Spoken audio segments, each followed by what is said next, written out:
Met initiative was actually inspired by Pastor Kong's message on Missio Die. And of course, we grew up in the vision of Church Without Walls. So we wanted to do something that is bringing Jesus to the community. Met stands for making a difference. We are met enough to want to talk about God. So when we go to the beneficiary or when the volunteers work with us, we always pray and we always share about God to the beneficiary and the volunteers.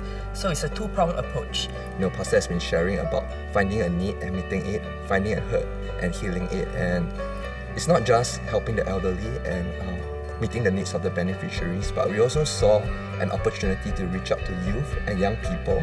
And by getting them, the volunteers that are unchurched, when they see us reaching out to the elderly, when they see us meeting their needs, when they see us praying for them, in a way they are also being touched. And I think that's what it's all about. Jesus said, how will the world know that you are my disciples? It's through your love for one another. And that's the best way to preach. We started with 40 volunteers, mostly from church, but we already grew to about 120 volunteers. And more than 30 of them are new friends, close to 40 in fact. So it's about 1/3 of our volunteers are new friends. And so that's what we are really trying to do also, is trying to reach out and evangelize and win souls for God. I think all of us as cell group leaders, we kind of notice like there's a trend where our young people are interested in volunteering. They go for overseas humanitarian trips to build houses and all that. So we thought, why not? Let's do it for them. Let's organize something for them. So basically what we do on a bi-monthly basis is we always go down to the individual units as a small team. We don't want to crowd too many people in the house because it gets very intimidating for the elderly. And many of them, they are in shoebox apartments, so where it's only like one room. So every team is about 2 or 3 people. So how it works is we'll go to their house and we would ask them, are we able to go in? So we'll chat with them, ask them how their week was, and at the end, before we leave, we always ask the elderly people, can we pray for you? So most of the time, they're very open to it. So a lot of our members, we see they always rise up to the occasion and they will take a step of faith and pray in Mandarin, in dialect, in languages that they don't normally converse in. The first few weeks was pretty difficult. I think everybody was trying to get their gears moving. But the community did something very ingenious, I would say. They created a list of interesting phrases to say in Chinese and Hokkien. So that's why all our shirts over here are labelled with Jia Fa Bui and I'm Xiao On. So all these are the little things that eventually they'll piece together, and even if they cannot say a complete sentence, I think the elderly people can always get a gist of what they're trying to say. We actually had a member who wrote Hanyu Pinning out Yeah. or a script on how to converse with the elderly. When I see my Jiakantang members trying very hard to converse with the elderly in whatever dialect and Mandarin that they know. And when I just take a step back and just allow them to serve, when I see them really praying for the elderly in Mandarin, it's like that's the biggest satisfaction for me. Yeah.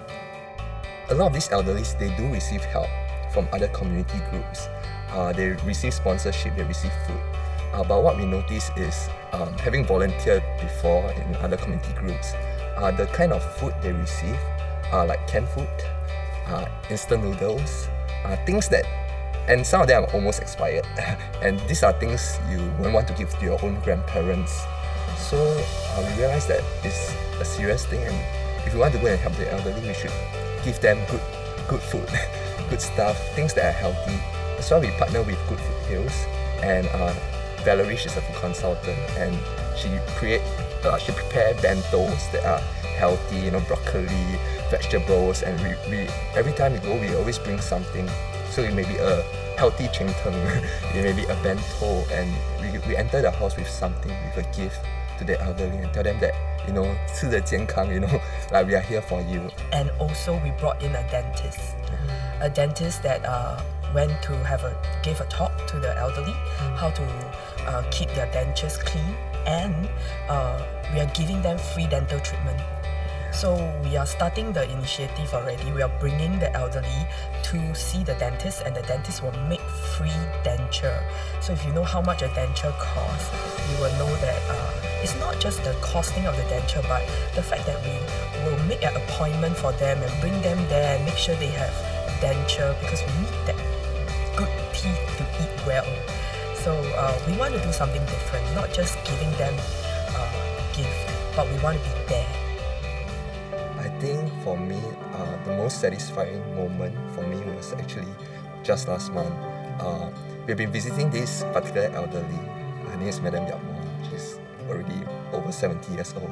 We've been visiting her for the past 5 months, and so when we visited her the first time, her bed frame was infested with baby cockroaches, because it's steel frame and it's hollow, so that the cockroaches lay eggs and then it gets infested, and there's holes on the steel because it's rusty, so the cockroaches will keep coming up. So imagine when she's sleeping as a cockroach, so she can't sleep comfortably, so she will tape all the corners with scotch tape and masking tape, so that the baby cockroaches will get stuck.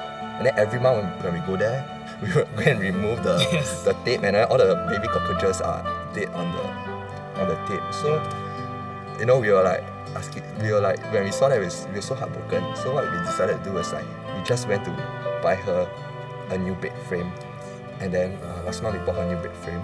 We helped her throw away the old one, and then I just visited her last week, and then when I saw her, she was so happy. She was sitting on her bed, and then we were taking photos.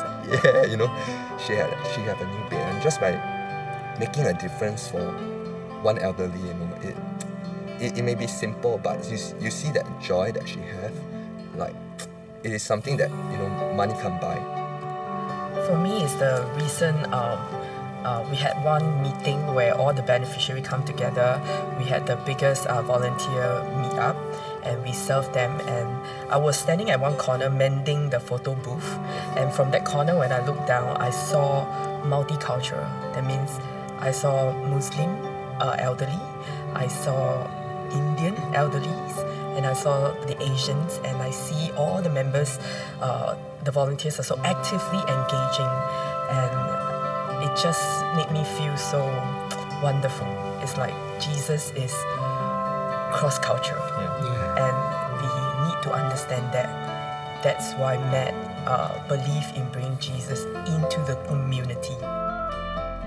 Even through what the church is going through, it does not stop us from achieving the vision that Pastor Kong has, that we are really going out there to take Asia by storm.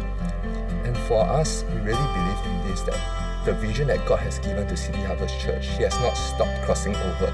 And we are the next generation. We are the ones that are supposed to take the baton and run for this cause.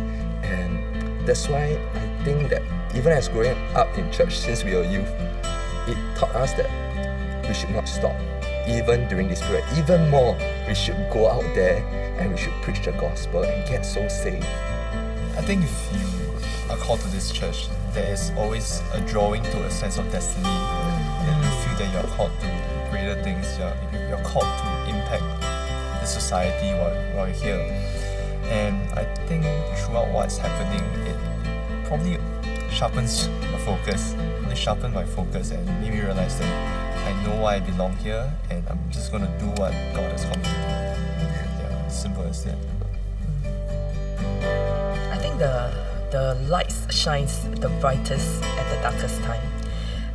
I grew up in City Harvest. It is dark during the last 4 years, but I believe that it will show how powerful God is, and I'm really excited to see what is in store for us, and it really allows us to show the world what we are really made of, who we are, what we have, and how deep God has done a work in our life.